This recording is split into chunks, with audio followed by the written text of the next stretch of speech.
So how do we actually update our GameSir Tarantula Pro dongle? So to be able to update the dongle, we need to firstly connect it here to our PC or laptop.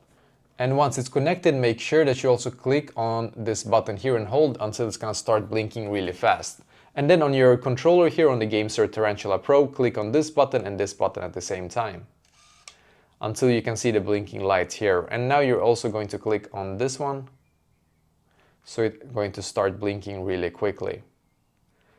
And now once it's done and it's connected here, then what we need to do is to open up an app called GameSir Connect here, as you can see. And if you don't have the GameSir Connect on your PC or laptop, you can easily get that app just by Googling GameSir Connect and then downloading it from their official website.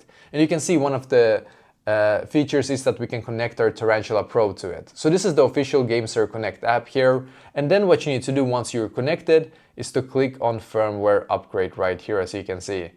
And then just click on upgrade, and then it's going to take you a couple of seconds to a couple of minutes to be able to finish this process. So yeah, basically that is exactly how to actually do this.